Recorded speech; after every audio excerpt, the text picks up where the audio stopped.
Official numbers suggest that yoga is practiced by tens of millions of Americans and then by millions more around the world.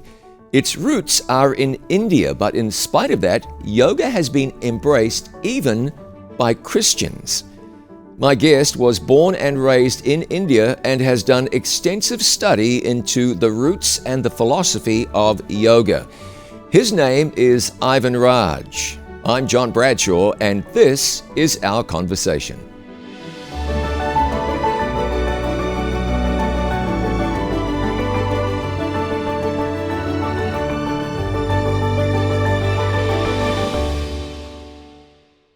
Ivan, great to see you again. Thanks for being here. Thank you so much for inviting me, Pastor. I am thrilled to be able to talk to somebody who's done a great amount of study and research into yoga and its roots and its meaning and its effectiveness and so on.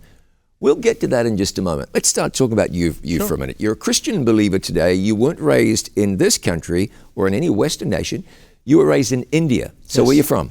So I'm from Chennai. I was born and raised in Chennai. Now you got to explain to us Sure. where Chennai is. So Chennai is located in the southeast part of India. Okay. It is the capital of a state called Tamil Nadu. All right. So you were born and raised in India. What was your religious background like? The overwhelming majority of Indians are Hindu, but in your case? So I was raised in a Christian family. My mom's side, her parents were raised by Lutheran missionaries from Germany. So we've been Christians through like 3 or 4 generations. And my mom was church hopping at that time looking for the truth. And then we discovered the Adventist faith in 1993. Now, I'm interested. I didn't even know that I've ever asked an Indian friend this. What's it like to be a Christian in India? Now, I know that might vary from place to place because in some places there's a lot of hostility towards Christians, but you're clearly the odd one out as a Christian and not a Hindu in India. How does that play out in practical terms for someone growing up in India? Generally, Christians are respected in India. There are pockets and places and certain places in India where Christianity is not good and Christians are not treated well.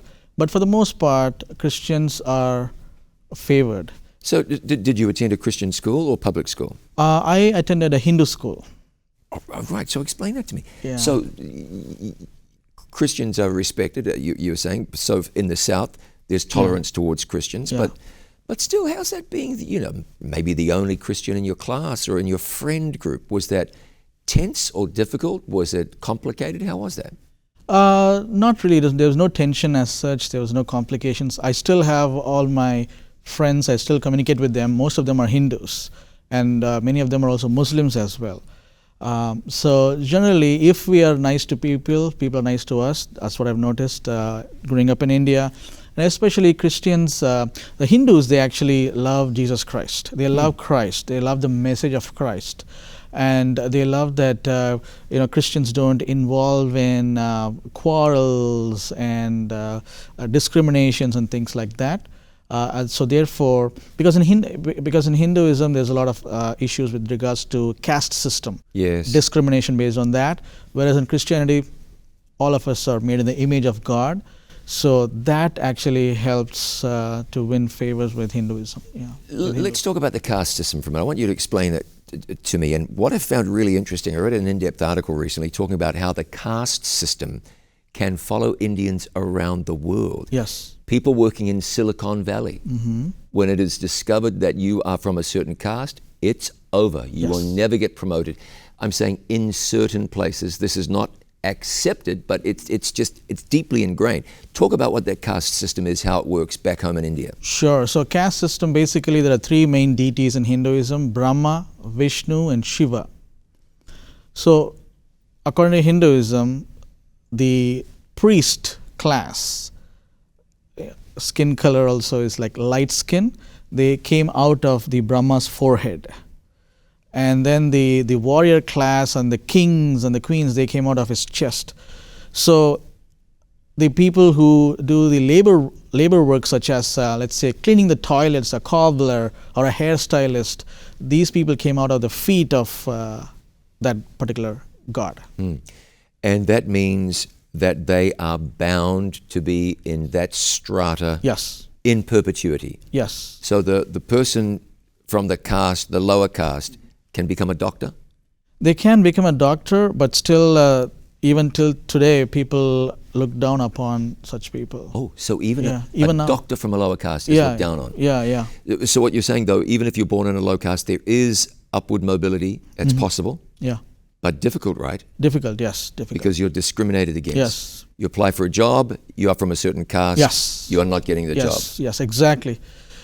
Because in the application form, they will ask, "What is your caste?" Oh, they ask They that will out ask front. that. Yes. You know, in the United States, we would not be allowed to ask that question. Yeah, but in India, they ask that question. That's a brutal system. Yeah. It just strikes me as really interesting that something so patently racist Yeah. and discriminatory Yeah. can exist in such a large democratic country. Yeah. And it's tolerated. I mean, the rest of the world, no one from around the world sanctions India because they discriminate against people at the bottom of the bottom rung of the ladder. I'm not saying they should. It's just a fascinating dynamic. But anyway, you came to the United States as a young man, as a teenager? No, around a decade ago, I worked for an IT company. I used to work in Santa Clara in California. Uh-huh. And then I moved to the East Coast, and God opened up the opportunity for me to work at a Jewish place into sales and marketing. Yes. So that's where I actually developed a personal relationship with Christ in New York City. I don't know that too many people can say that. Okay, I say that flippantly. Sure. So you're working in IT. Now you're fully involved and immersed in working in Christian ministry. Yeah. My guess is that IT pays better than Christian ministry. Absolutely. So tell me about how that transition came about and how you were able to make that decision to change your lifestyle, your income, and go all in with God. How did it happen? Wow, okay. So in New York City, there were a lot of challenges, financial challenges as well. Nonetheless, before I quit my IT job, I was a nominal Christian. And after my mom passed away, I realized that I needed someone in my life to guide me. And I did not find any human at that time. So I did some research on other religions, on Islam, Buddhism, Hinduism, and I found that Bible made perfect sense. In every angle I tested it made perfect sense. It's interesting to me that a Christian from India would study Hinduism. You were studying to see whether that's where the truth and the light was? Yeah. And you found, what convinced you about the Bible? Because when I read the text in the Bible, I felt the presence of God, like it was special to me. When you read other religious books, it was a story. You're reading a story. Yes. And also they were very confusing as well. And then you dived into Christian ministry. How did that opportunity come, and what sort of courage did it take to take that step? Sure. So I came across this text in Isaiah where God asks Isaiah, "Who will go for us?" Yes. And Isaiah said, "Here am I, send me." So I felt like I should say the same answer. I felt like God is asking me that question, "Who will go for us?" So I signed up. When I signed up, I resigned from my IT job. Yeah. And then different turn of events, I felt impressed to start a carob business. While I was actually into sales, working for a Jewish place. I was the only Sabbath keeper. The owners were not Sabbath keepers. Even though they were Jewish? Yeah, they were not. So when I asked them for Sabbath off, like when I was being interviewed, I asked them, "I need Sabbath off. Can you grant it?" So the interviewer leaned to the front and he said, "Are you Jewish?" I said, "No." "Why are you so stuck on Shabbat?" And then he said, "Okay, I respect that. We respect that. We'll give you Sabbath off. But you should come to work on Sundays." I said, "Sure, I'll work on Sundays." So carob business. Yeah. Explain what carob is. I mean, I know carob. I like carob. Yeah. Me and carob are old friends. But someone's going, did he say Sure. carrot business? Carob. Explain carob. So after my stint at this Jewish place, this company, after that, God put in my heart. When I say God, I really felt very strongly to start a carob business, carob truffle business. When I passed a chocolate store, it had beautiful chocolates, but there were not many people there. So that image stuck in my mind, and I thought, okay, I have to start making carob truffles. But at that time, I did not know how to make them, nor to cook anything at that time. So I sent a text to my friend Heidi Tompkins, asking if she knows anybody who can make carob truffles. At that time, she was also looking for opportunities, and she was a Bible worker, and you know her well. Yeah. Oh, yeah. And she replied, yes, me. So then we got together, and God gave the business plan. When I fasted and prayed, God gave me the name and the logo, everything. So that's how it started, as Heidi's Health Kitchen in 2014. Yeah, fantastic. And now you have we're going to talk to Heidi one of these days and ask her to tell what I think is a very exciting story. So now you're immersed in Christian ministry. Yeah. Now, let's transition over to your latest project. I know you've been very active. You're based in New York City. Yeah. Health fairs, all sorts of outreach and working for the benefit of the communities in which you live and work. But recently, you've made it your study to dig into yoga and its roots and its philosophy and its meaning. Yeah. Yoga today is very popular. And what's fascinating is it's become popular even among some Christians. Explain what yoga is. Just on the surface, we'll dig deeper, but on the surface, what is yoga? Sure. Yoga is a Hindu ritual. The word yoga means to marry, to connect, to unite, to combine, to become one with. That's what yoga means, to yoke with. Mm-hmm. Now, most people thinking of yoga would say stretching and strange positions and maybe contortions with your arms and legs and hands outstretched and so forth. What is it about yoga as you've studied it that makes it attractive to Westerners? I'm not asking about Christians, that's my next question. Sure. Why has yoga attracted the attention of people in the West? It came from the East. Why has it taken off here? So, quick answer. Quick results, actually. People do lose weight. People do get benefits health-wise, mentally and physically, initially. Sure. So what happens is, when that person starts a yoga studio and teaches that, the students also get quick results. So that means the person makes quick money. There's a lot of money involved in it. It's a multi-billion-dollar industry now in the West. Yeah. So that is what the attraction is regarding yoga, because it does help a person to get flexible. Yeah, that's right. Let's talk about the benefits of yoga. Yeah. Stretching. Yeah. I'm going to suggest this.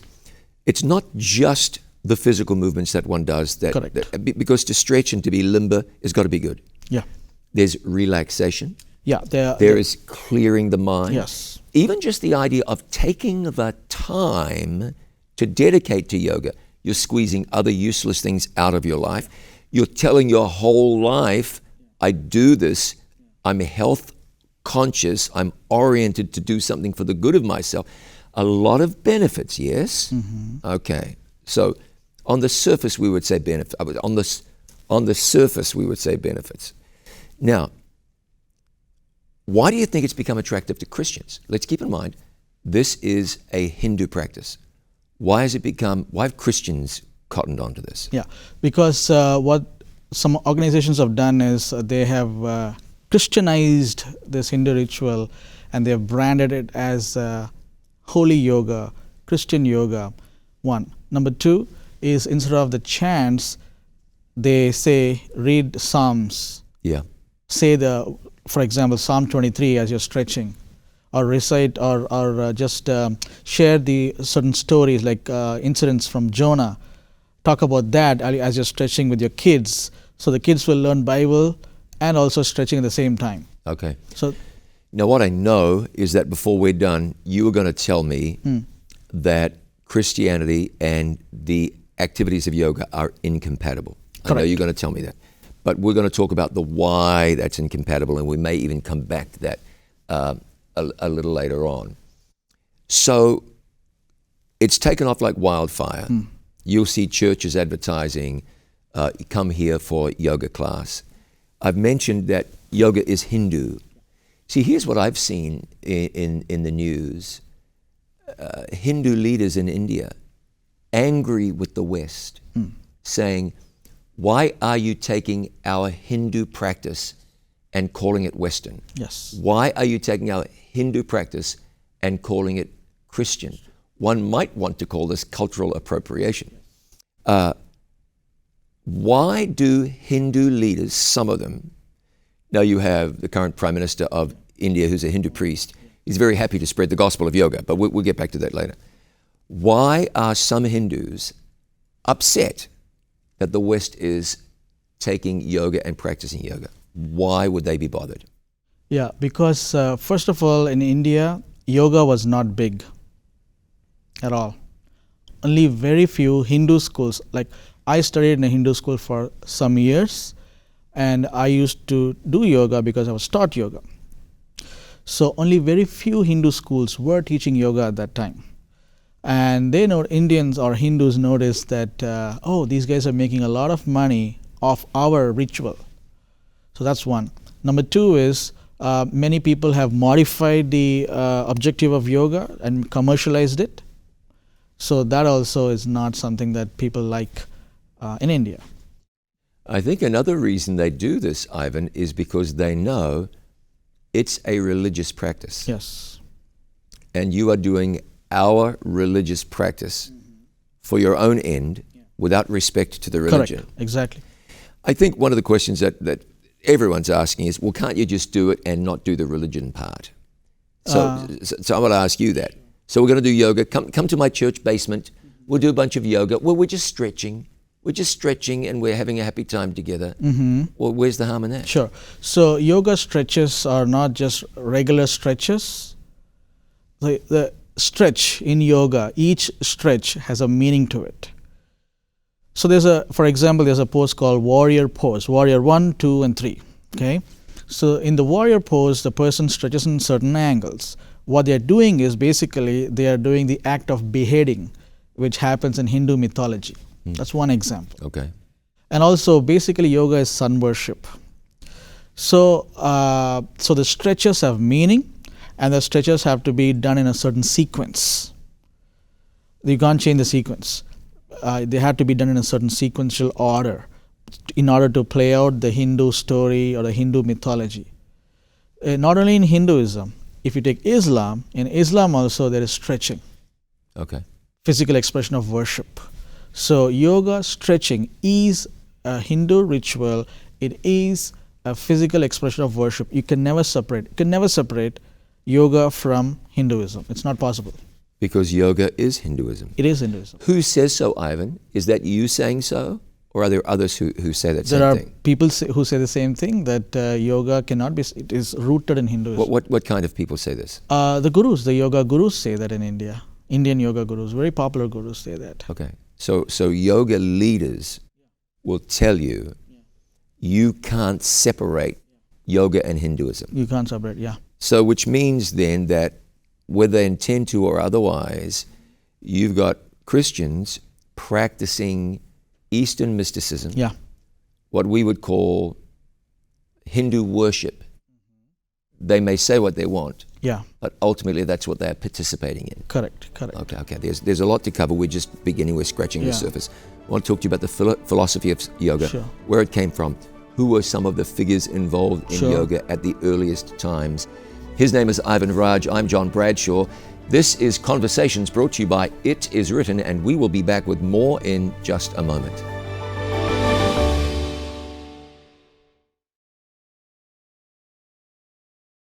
It was 1882 in western North Carolina when 19 men and boys drowned in the Tuckasegee River in what was a terrible accident. It was an accident that should never have happened. In post-slavery America, the men, like so many others, had been leased to the state as cheap labor. Convict leasing existed in the United States for decades. The practice calling into question our notions of freedom. Don't miss Free Indeed, filmed on location in North Carolina. As we look into the subject of freedom and ask the question, are you really free? Find out where true freedom can be found and learn that you don't have to be a slave to the old life. Watch Free Indeed on It Is Written TV.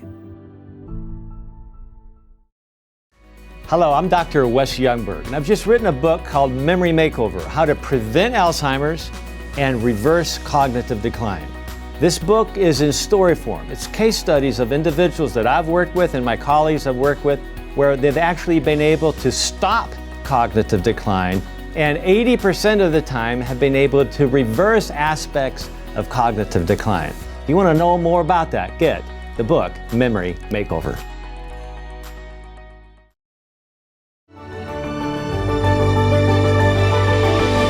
Welcome back to Conversations, brought to you by It Is Written. I'm John Bradshaw. My guest is Ivan Raj, who is the producer of a series called Yoga Unboxed.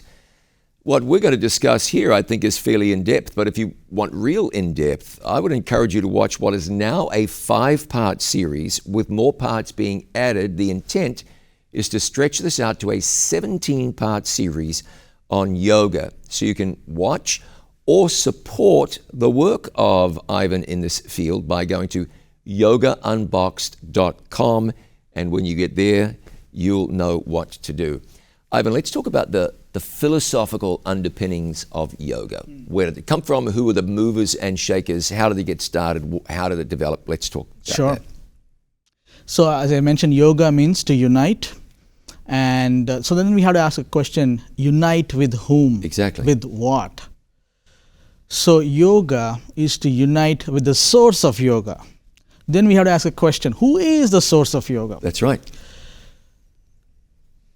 I mentioned there are 3 main deities in Hinduism, Brahma, Vishnu, Shiva, right? So the word Shiva means that which is not. That which is not. It's not, that's what they say. So they also say he is everywhere and nowhere at the same time. He's also called as the universe. A lot of people in the West say, the universe helped me, I'm going to talk to the universe. Sure. That is Shiva. Most of the Shiva temples are built facing south, all over the world. So the Shiva devotees have to worship Shiva facing the sides of the north. Oh, how interesting. Yeah. And he always, not always, in some of his forms, one of his forms actually, he has a serpent around his neck. And he carries a trident or a pitchfork, and on it is a tabret, a drum. And to mesmerize a serpent, there's a pipe. The snake charmers use a pipe. So pipe and timbrel are part of his instruments.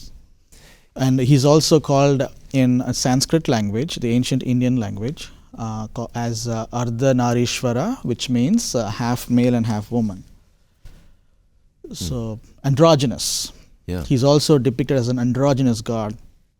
And there are also images of him in a Nataraja form. He's the lord of the dance. He's the lord of acting. He's the lord of music, according to Hinduism. So make the connection here between Shiva and yoga. Yeah. So when a person practices yoga, eventually their mind will be drawn towards Shiva. They'll connect with the universe, which is Shiva. That's the point, huh? That's the point of it, yes. And you become one, or the practitioner becomes one with Shiva. When it happens, then the person loses their identity. The I is erased. Now, what I'm saying is not just from my mouth. All major yoga gurus teach that I am not my body, I am not my mind. So that means I don't know if I'm a male or a female. I don't know who I am anymore because I'm one with the universe. I mixed up with the universe, Shiva. Now, if someone were to roll into a yoga class, a yoga class, not something that some dear lady at the local church is doing in the church basement, If you were to sign up for real yoga, whatever that means, as real as it can be, the instructor would tell you, okay, the reason you are here is what you are going to experience is. What will they tell you?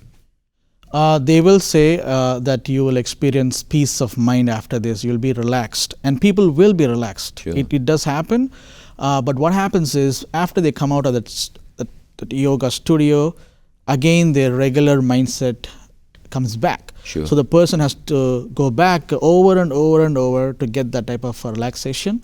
And what happens is, so the frontal lobe is gets shut eventually. So the person will say, come, you're going to get relaxation. And people will experience deep sleep, relaxed, the body will be very relaxed and calm. Those things will happen. So that's what people use as a pitch to invite attendees. Philosophically, what's the intent? I'm the yoga guru, you're my student. My intent from a philosophical or religious perspective, I'm to impart what, or what's the point of this? Two things. Aham Brahmasmi, I am God. Second, I will not surely die. Who says that? That is the purpose of yoga. Explain that, because everybody who walks into a yoga studio knows they're going to die. So what's that philosophy? Yeah, so they teach reincarnation. Yeah, sure. So what they say is, when a person keeps on doing this practice, eventually they will not be they will not die. They will not surely die. They are going to become divine. So the purpose of yoga is to extract the divinity that is within the human. At least that's what the teaching is. Yeah. So that's the purpose of yoga, to connect the human with the divine and to bring out the divine in you. Yes. You are God. Yes. Yes. Well, that's very interesting. But someone's screaming at the TV screen right now. They're saying, but that's not what we do. That's not what we do at church. We don't do that. Why should anybody be bothered or care or object to the idea of a yoga class taking place at church? Sure. Bible tells us the author and finisher of our faith is Jesus Christ. So who is the author of yoga? Not Jesus Christ. So if, as a Christian, I continue and pursue teaching or learning yoga or practicing yoga, that means I'm saying that Christ is not adequate for me. But Mrs. Smith or Mrs. Lee or Mrs. Washington or somebody is saying, but I'm not saying that. But I'm not saying that. They're doing it, but they're not saying that. Is that a legitimate approach? No, because yoga stretches are rooted in. So there are 6 schools in Hindu philosophy. Okay. Out of the 6 schools, one school is called Samkhya, which means numbers, and it is a theory part. And the other one is yoga. It is the practical part of Samkhya, which is from Hinduism. Okay, so what you're telling me is that yoga doesn't exist in a vacuum. No. It's the practical part of a certain philosophy. Yes, Hindu philosophy. Explain that. Yeah. So there are like magic, like how to make magic potions and how to make natural remedies. Those are all different philosophies in Hinduism. Like Ayurveda, for example. Sure. Ayurveda is rooted in Hinduism. Martial arts is rooted in Hinduism. So anything that comes from the East is rooted in Hinduism from India. Anything that comes from the East, whether China, Japan, Korea, doesn't matter. They all, for example, if you take Reiki, the founder of Reiki was a Japanese man, professor, I believe, and he was a Buddhist, and Buddha was Indian. Yeah. Buddhism is from India. So all of these have roots in Hinduism, all the Eastern religions. And all of these religions have these 2 concepts: you will not surely die, you are divine. Yeah, I'm fascinated by this. That look, it mystifies me that a Christian would want to. I mean, I get it. You want to get together with your girlfriends or your boyfriends, whatever they might be, with your friends, and stretch and have a happy time, and it's time to get together. I keep talking about the church basement, and that's all good. But this isn't Christian. This is not. Talk to me about some of the key figures in yoga over the years, what they stood for, what they taught. Yeah, so the first man that actually brought yoga into the United States. His name was Swami Vivekananda.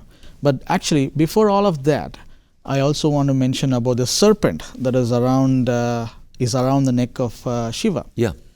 So according to Hindu philosophy, the source of yoga is Shiva, but the main guru or the founder also, some people say father, some people say, is the serpent. And the serpent, according to Hindu teachings, mythology, serpent took the form of a human being. And he wrote 195 aphorisms, means wise sayings. Mm-hmm. So all of yoga will fit into that 195 wise sayings that supposedly this wise serpent wrote. And that is the foundation of all yoga practice. So if I'm a Christian and I'm reciting, let's say, Psalm 23 or Psalm 91, and I keep doing yoga stretches, then the stretches, I'm attributing it to serpent and the source Shiva. But verbally, I'm just lip service, I'm just reciting the Bible texts. So it's a mingling of Christianity and Hinduism in one.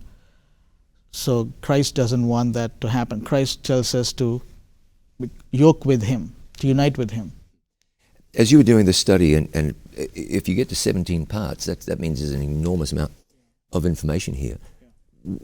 Was there something that surprised you along the way? You said, this was mind-blowing or unexpected as you studied about So yoga. According to Hinduism, the origins of yoga is actually found in the Bible, Genesis chapter 3, verse 1 to 7. According to Hinduism? Yeah, in Hinduism, the mythology says that Shiva taught yoga to a woman. A woman was the first yoga student. Oh, interesting. Yeah. And the teachings are, you will not die, you will be like gods. So there's some very, very strong parallels, at least in the minds of the Hindus and the yoga practitioners. Mm-hmm. They are convinced this is worship, and this is inextricably linked with Hindu deities. Yes. There's no way around that. There's no way around that. No way. No way. Also, on a different note, yoga stretching, like the limbs, the way the postures are, the human body is not designed to do such things. Sure.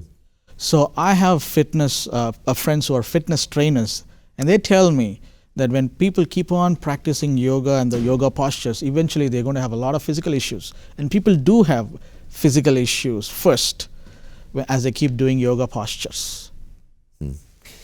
Yeah, very, very interesting. And I know there's a lot to learn, and I think this is a really very important subject, because when Hinduism marches into the front door of the Christian church and sets up camp, I don't know that anybody could believe that that's benign in any way. We'll cover this more in just a moment.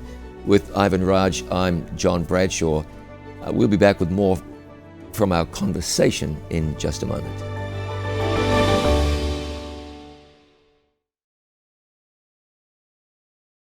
Thank you for remembering that It Is Written exists because of the kindness of people just like you.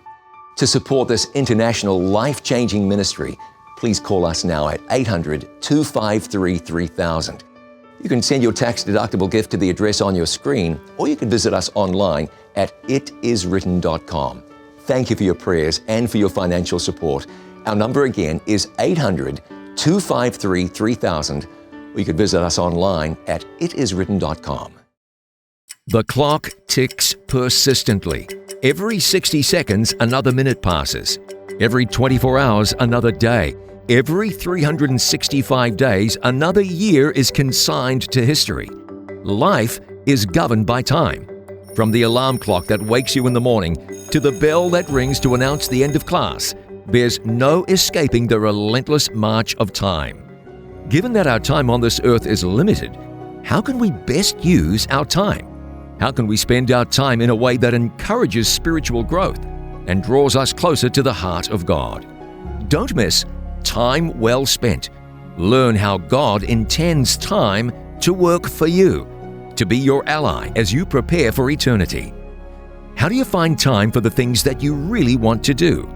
And how do you find time for God? Time Well Spent.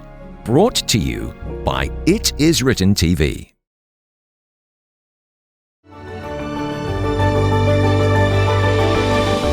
Welcome back to Conversations, brought to you by It Is Written. My guest is Ivan Raj. To see his work, his in-depth study on yoga, I would encourage you to visit yogaunboxed.com. You can watch the programs, you can support the work, and you get an education into yoga like you might not have even thought possible.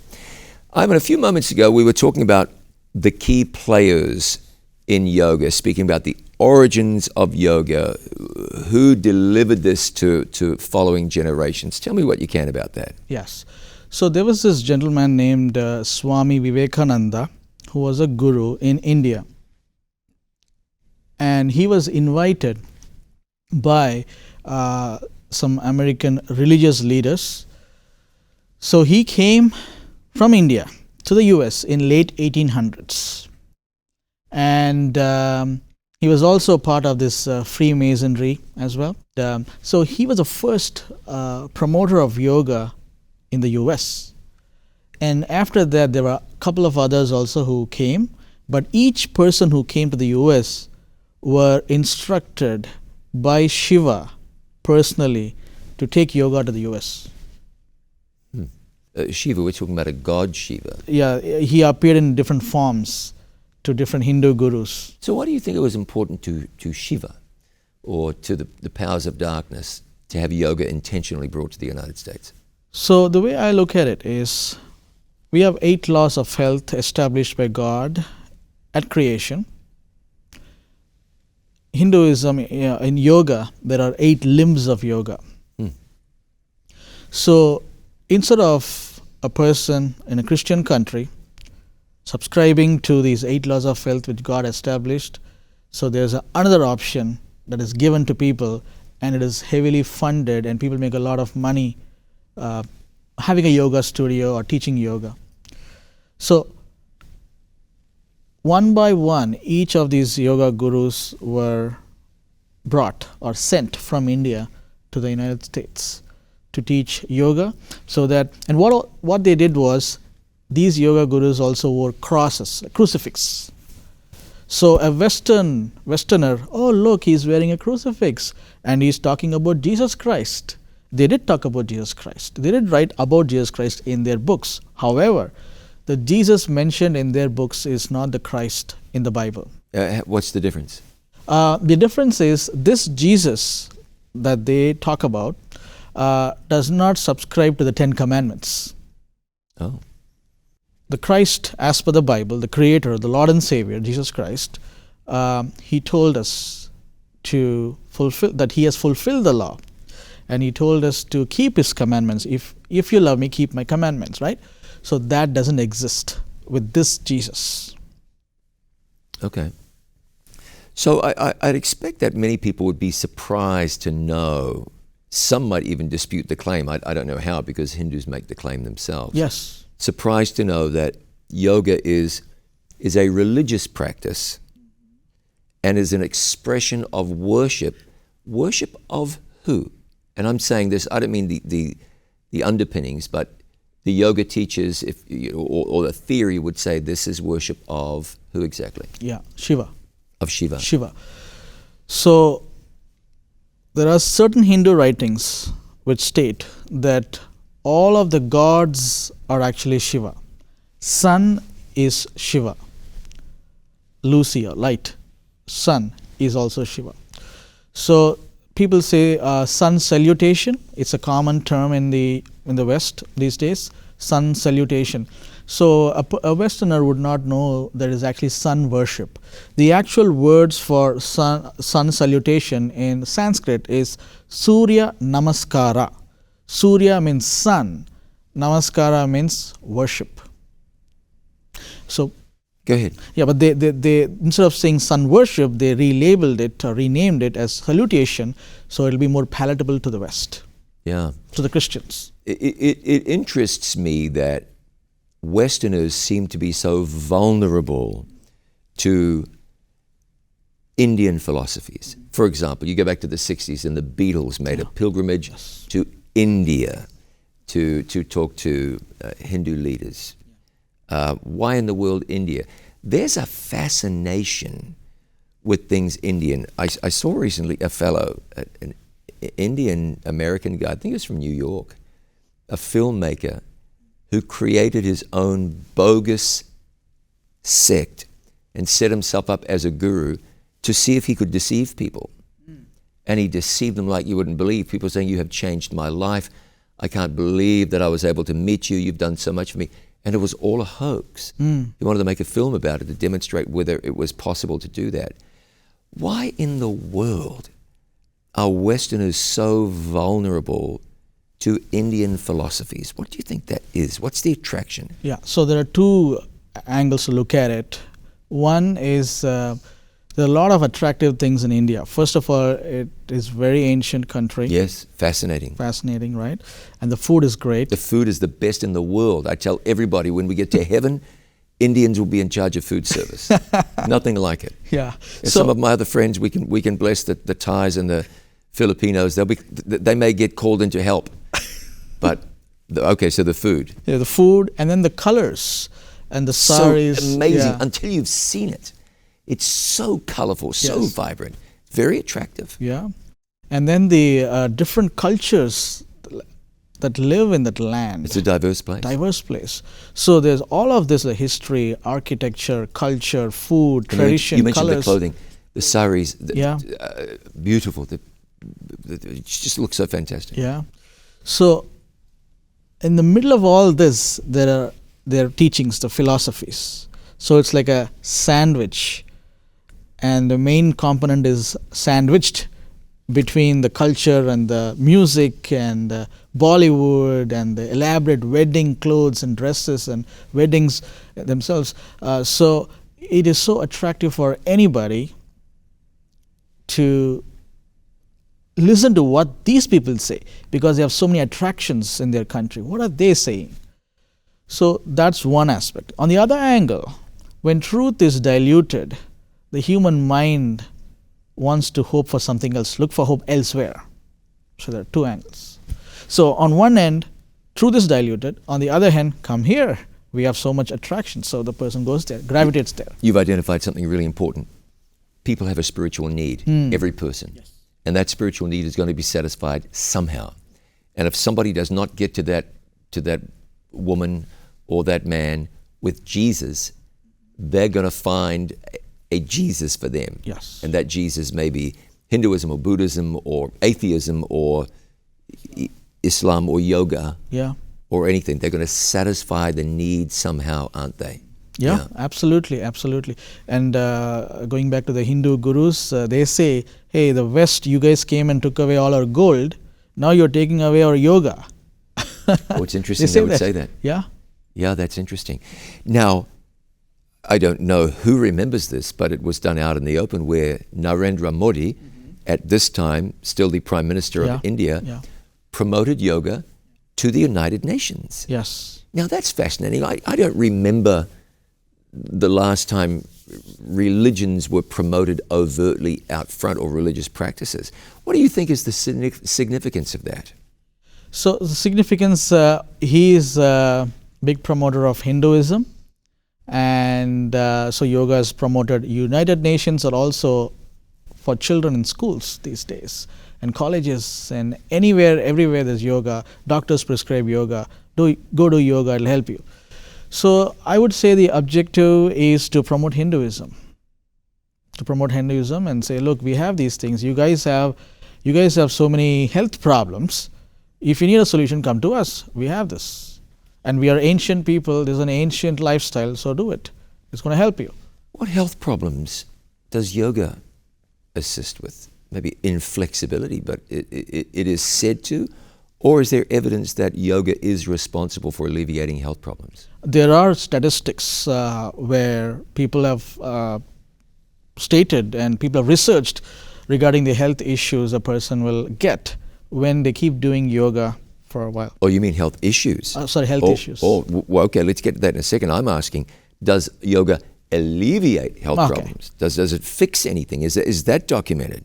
Yes. So to some extent they have documented it, but it's not like outright, like completely scientific. They brand it under pseudoscience. Yes. Well, that's encouraging. At least they've got that part right. So what you're saying is that in some instances, yoga seems to be responsible for initiating health problems. Many instances, actually. Many instances. Anybody who keeps doing yoga eventually will have body aches. Initially, the body aches are like cured or healed, but as they keep doing it, it comes back. That is one. Second is people have digestion issues. Let's take Buddha for example, meditation wise. Buddha died of loose stools after almost 40 years of meditation. And then there are other gurus also, very popular gurus, they all died of stomach problems or digestion issues. And they're all yogis. Let me ask you about this, because you mentioned meditation, and that's something I want to talk to you about. How is meditation linked to, connected with yoga? How significant a part of yoga is meditation? So, yoga has 8 limbs or 8 parts. One of the parts is called asana, which is the posture. Yeah. And then meditation is one of the other limbs. So both are yoga. In the past, until around 500 years ago, yoga was just meditation, sitting in a corner or a place and just emptying your mind. So there's also certain postures during meditation where the practitioner will close their eyes this way, and the nostrils and the mouth and the ears. It's called pratyahara, ahara, aharam. Aharamu means food. Pratyahara means disconnection of food for the senses. Like fasting. Fasting. All the senses are shut down so that the person doesn't feel anything around and is disconnected from this world. Now, meditation is a very biblical concept. At least, let me clarify this. Sure. Meditation is spoken of in the Bible. There is a Christian form of meditation. There is a biblical form of meditation. But what about this Hindu yoga form of meditation? Right. What's that about? Sure. And is that comparable to biblical meditation? Completely different. Eastern meditation is completely different from Bible meditation. Bible tells us to meditate upon God's law, upon God, right? Whereas the Hindu meditation says, empty your mind. Bible tells us, let this mind be in you, which is also in Christ Jesus. This one, the Eastern meditation says, no, empty your mind. Separate your mind from your thoughts. Separate yourself from thoughts. So there's also breathing exercises in meditation where they say, just sit quietly or in a quiet place and focus on your inhalation and exhalation. Inhalation and exhalation. And the purpose of that is what? They say then you'll be able to focus and achieve much more. That will help your brain to be fine-tuned to focus on your work. It will help the kid if they are running around and being very bratty. So this is going to help the kid to calm down. And it will initially. But as they keep doing it, it affects the brain negatively. It affects the digestive system. Eventually, people also start having hallucinations and become immoral. Have you, as you've taught this, as you've shared what you've discovered about yoga, have you found there to be much pushback? And if you have, who has it come from? Pushback, generally it's from Christians. And what are they saying when they resist? Because they say we are doing it, we are having benefits.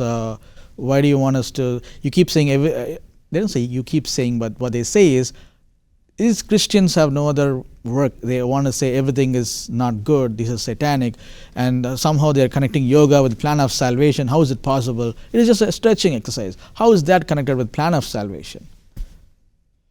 So run back through with me again. We've talked about it, but it's been a few minutes. Establish again for us the Hindu-ness of yoga, and you mentioned it's connected to sun worship. Yes. And that is even, it affects the postures and the poses that people do. Yes. Recap that for me. So all the stretches of yoga are physical expression of worship. Let's, for example, if I do this, it's a physical expression of worship. Sure. And you can tell this person is a Catholic, Yeah, a Roman sign of the Catholic, cross, sure. right?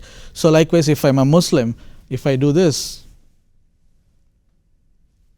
that's a physical expression of worship to Allah. Sure. And I've been in mosques and seen Yeah. people prostrate themselves on the ground. Yes. I wouldn't see a Baptist do that.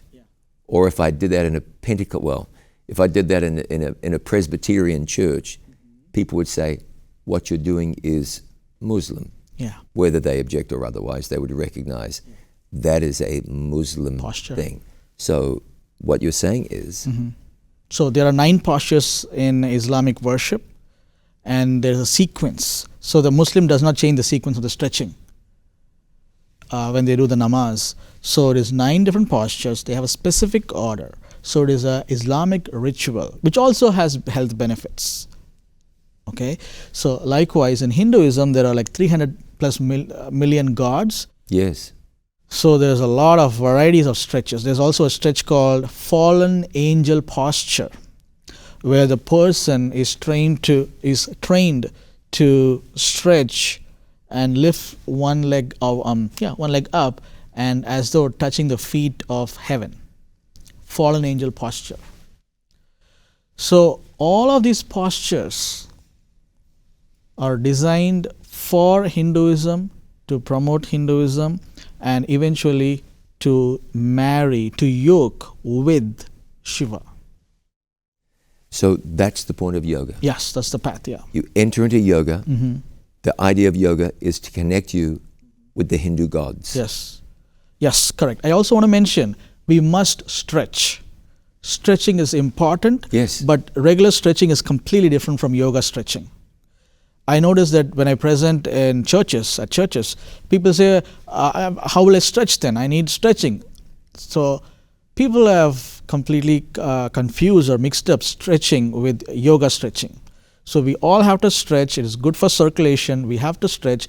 But yoga stretching is completely different from a regular stretch. The purposes of Hinduism, and of course I'm not criticizing our Hindu friends, we all have Hindu friends, but the purpose of Hinduism, Christianity, to surrender one's life to Jesus, to be filled with divinity, with God's presence, and be prepared for the second coming of Jesus, where you and the God of heaven are connected. God forgives you of your sins, and the Spirit of God inhabits you and prepares you for everlasting life. Hinduism, though, what's No. the path there? No. So the path, especially the path that is promoted now, for the most part, is that I am a being and I connect with myself. So I don't have to yoke with a God. Even if I yoke with, for example, let's take yoga. Yoga is to yoke with Shiva. So when I yoke with Shiva, what it means is I am accepting Shiva's teachings. He is my master. And I become one with him and I lose my identity, right? So in Hinduism, what they teach now is that you become one with the universe and you just mix up with the universe. You get mixed up and you extinguish. Your body gets extinguished. But your thoughts will come back in a different life. That's very different to what the God of heaven offers people through faith in Jesus. Extremely different. Yes. There's no confession of sins and pardon and Is there all such a of- thing as sin? No, because there are no laws actually. There are no commandments. There are rituals. You have to do this, you have to do this, you have to do this. There's no commandments. I can see why people would be attracted to this, because there's no accountability before God. Yeah. And you can be saved by your works and in your sins, and that's the foundation for all false religions. Yeah. And also when we take Buddhism, Buddhism teaches that Buddha is not your savior, because there are no commandments in Buddhism. So Buddha has nothing to save you from. Oh. No sin, no savior. No. Just right thoughts and right actions. But they don't define exactly then what is wrong thought and wrong action. There's no definition for that. Okay. So you grew up surrounded by Hindus. Yeah. You practiced yoga for some time. as a kid in school, it was part of the curriculum. Yeah. You've come to faith in Jesus. You were raised a Christian, come to faith in Jesus. And you look at people practicing yoga, which you've studied extensively. What would your counsel be, your kind counsel be to somebody who is practicing yoga today, even in a Christian context? Yeah. How would you advise that person? My kind counsel would be to seek the Lord for your health, because the author and the finisher of your faith is Jesus Christ. And He has all the solutions for your health issues, whether it's mental or physical issues. And if you do yoga, you're hurting Christ. If you do yoga, you will eventually be taken out of the plan of salvation. Not that Christ will take you out, but you will drift away from Christ. Because you have substituted Christ with another God. Yes. And chosen to serve and worship that other God. Yes. Yes. That's very interesting. I really appreciate your time. Hey, one other thing I wanted to ask you about is this. Several years ago, you had contact with some folks in the Middle East, in a non-Christian country that we will not name, Arabic-speaking country. Mm-hmm. And they made some inquiries about Christianity. We only got about a minute and a half. So the short story. We got some It Is Written Bible studies to you in Arabic. Yes. What happened? Sure. So I reached out to It Is Written asking for help. So It Is Written generously donated several It Is Written Bible study guides in Arabic and Farsi. And I shipped it to that particular country in the Middle East. And we did Bible studies that way. I don't know their languages, but I used Google Translator. Oh, yeah. And out of that, 2 gentlemen got baptized. 2 were baptized? 2 baptized, yes. Isn't that fantastic? Yes. In a Middle Eastern country that we would recognize is closed to the gospel. Yes. It's a great work you did, or a great work God did through you. Yeah. I'm grateful that you made yourself available. And thank you for your support as well in this ministry. Of course, we appreciate you and what you're doing, and very encouraged by what you're doing in teaching about yoga, because this is Hinduism. Yes. The Bible says, come out from among them and be clean. Yes, be separate, yeah. Be separate, yes. We have been counseled to not to be involved in false worship, particularly Christians who believe in true worship. We don't want to be mixing up with false worship. So I know this might be challenging for some people, because some folks hold these things very dear, but I'm sure you would agree it's always better to be faithful to Jesus and stand firmly on God's side. Absolutely. Ivan Raj, thank you. I want to remind you, yogaunboxed.com, that's where you can go and find out much more and watch much more of Ivan's scholarship and research into the subject of yoga. I'm so glad you have joined this It Is Written presentation. He is Ivan Raj, I am John Bradshaw, and this has been our conversation.